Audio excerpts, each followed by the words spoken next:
பெண்களுக்கு கோபம் வந்தால் என்ன நடக்கும்? அதாவது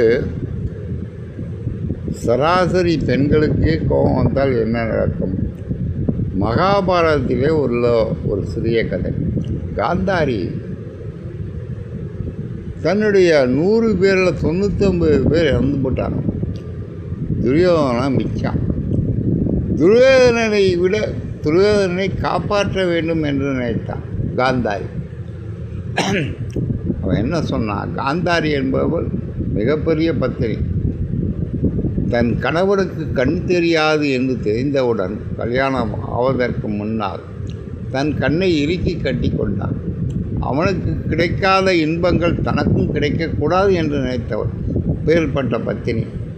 இந்த காந்தாரி என்ன செய்தால், தன் மகன் துரியோதனனை இறந்து விடுவான் என்று நினைத்தவுடன் அவனை கூப்பிட்டு நாளைக்கு வாடா அப்படின்னா, நீ பிறந்தபோது என்ன உருவத்தில் இருந்தாயோ அதே உருவத்தில் நாளை என்னை வந்து பாருன்னா.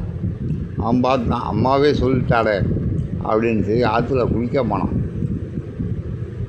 கிருஷ்ணர் பார்த்தார், என்னடா அவ்வளோ அசிங்கமாக இருக்க அப்படின்னு கேட்டார். அம்மா சொன்னாங்க நாளைக்கு இந்த மாதிரி தான், போடா அப்படின்னு ஒரு வாழை இலையை கொடுத்தார். கட்டிக்கிட்டு போய் இடுப்பில் பிறப்புறுப்பை காமிக்காதே என்று வாழை இலையை கொடுத்தார். வாழை இலையை கட்டிகிட்டு போனோன்னா, அம்மா நான் வந்திருக்கிறேன் என்று துரியோதனன் காந்தாரியிடம் சொன்னான். அவன் உடனே கண்ணை திறந்துட்டான். அவளுடைய ஆற்றல் சக்தி, தர்ம பத்தினியின் தன்மை உடம்பு மூலமாக பார்த்தது. இரும்பு கரம் கொண்டு பூந்தான். யார்? துரியோதனன். அவனை எவனையாலையும் கொல்ல முடியாது, கடவுளே வந்தாலும் கொல்ல முடியாது. அப்பேற்பட்ட சக்தி படைத்தவன் துரியோதனன். கெட்டவன் தான். அவனுக்கும் அவனுடைய தாயின் சக்தி புரிந்தது. அவன் இடுப்பில் இலைய வச்சவனை பயந்துட்டான். அதே தத்துவத்தை பயன்படுத்தி இடுப்பில் அடித்து கொலை செஞ்சான் கிருஷ்ண பரமாத்மா. ஏன்?